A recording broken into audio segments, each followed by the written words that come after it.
Carbon dioxide is everywhere. Every breath, every engine, every power plant releases it into the atmosphere.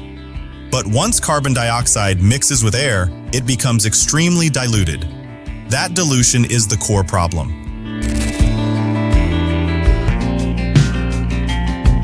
In Earth's atmosphere, carbon dioxide makes up roughly 400 parts per million.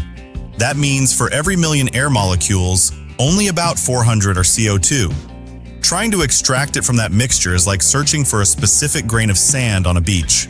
Direct air capture systems attempt exactly that. These facilities use large industrial fans to pull enormous volumes of air through specialized filters coated with chemical sorbents. Sorbents are materials designed to selectively bind with certain molecules, in this case, carbon dioxide. As air passes through the system, CO2 molecules attach to the sorbent material while most other gases continue flowing through.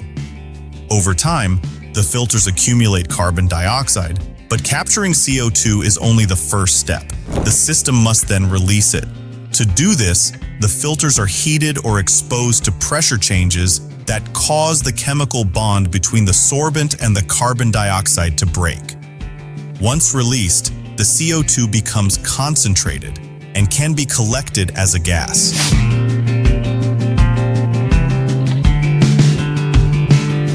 From there, the carbon dioxide can be compressed and transported. Some projects inject the gas deep underground into geological formations where it can remain trapped for thousands of years. Others attempt to reuse the captured carbon to create fuels, building materials, or industrial chemicals. The concept sounds straightforward, but the physics of the atmosphere makes the process difficult. Because carbon dioxide is so diluted, direct air capture systems must process enormous volumes of air to collect meaningful quantities of carbon.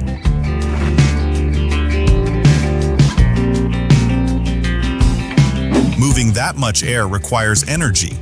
Fans must run continuously, drawing electricity to circulate air through the capture units. Heating the sorbent materials to release CO2 requires additional energy input.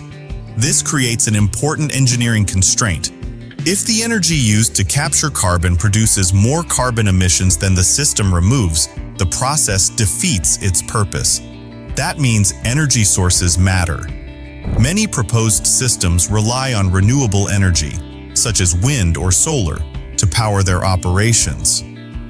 Using low-carbon electricity helps ensure that the overall system actually reduces atmospheric carbon.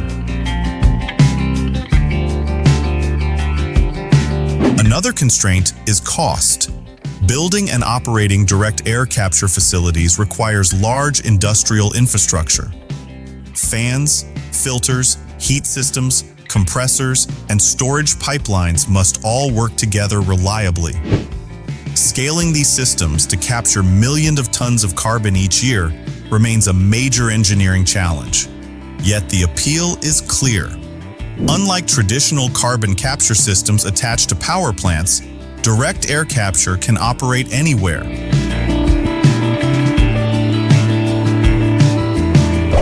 It removes carbon already present in the atmosphere rather than preventing emissions at a single source.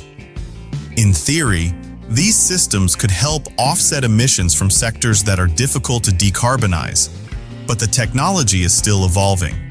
Engineers continue experimenting with new sorbent materials, more efficient heat systems, and improved facility designs to reduce energy consumption and cost.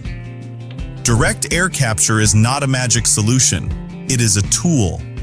One more piece of technology attempting to solve a planetary-scale problem using chemistry, engineering, and enormous machines moving vast amounts of air. And when you're trying to change the atmosphere of an entire planet, scale becomes everything.